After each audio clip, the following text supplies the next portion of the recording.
Kollywood lady super stars అయిన Nayanthara, Trisha second innings లో కూడా తమ స్టార్డమ్ ని నిలబెట్టుకున్నారు. కానీ ఇప్పుడు వీరు తమ కెరియర్ ఫోకస్ ని మెల్లమెల్లగా టాలీవుడ్ వైపు మారుస్తున్నారు. అవును, తమిళ్లో సినిమాలు తగ్గించి తెలుగు సినిమాలకి ఎక్కువ ప్రాధాన్యత ఇస్తున్నారు. కోలీవుడ్ లేడీ సూపర్ స్టార్స్ అయిన నయనతార, త్రిష ఇప్పుడు తమ కెరియర్ ఫోకస్ ను మెల్లగా టాలీవుడ్ వైపు మారుస్తున్నారు. ఇద్దరు సీనియర్ హీరోయిన్లు తమ సొంత ఇండస్ట్రీలో కొత్త సినిమాలను తగ్గించి తెలుగు సినిమాలకు ఎక్కువ ప్రాధాన్యత ఇస్తున్నారు. దీనికి ప్రధాన కారణం ఏంటనే క్వశ్చన్ ఇప్పుడు ఫిల్మ్ సర్కిల్లో చర్చనీయాంశంగా మారింది. నయనతార, త్రిష ఇద్దరూ తమ సెకండ్ ఇన్నింగ్స్ లో కూడా సూపర్ హిట్స్ అందుకుని తమ స్టార్డమ్ ను నిలబెట్టుకున్నారు. కోలీవుడ్ లో సినిమాలు తగ్గించి బాలీవుడ్ లో సినిమాలు చేస్తున్నారు.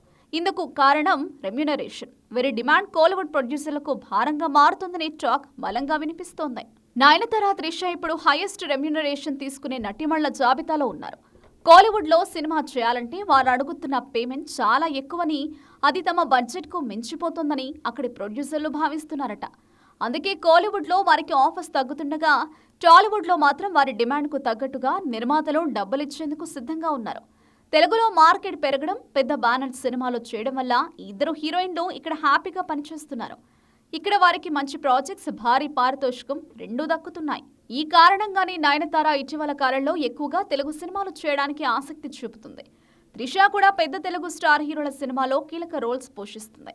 ఇది కేవలం డబ్బుకు సంబంధించిన ఇష్యూ మాత్రమే కాదు. టాలీవుడ్ లో ప్రస్తుతం వారికి లభిస్తున్న quality projects, pan India exposure కూడా ఒక కారణం. తెలుగు ఇండస్ట్రీ కూడా ఈ సీనియర్ హీరోయిన్లను ఆహ్వానించి వారికి మంచి ఛాన్స్లు ఇస్తోంది. ప్రస్తుతం నయనతార చిరంజీవి, బాలయ్య సినిమాలో నటిస్తుండగా త్రిష మాత్రం చిరు విశ్వంభర సినిమాలో నటిస్తుంది.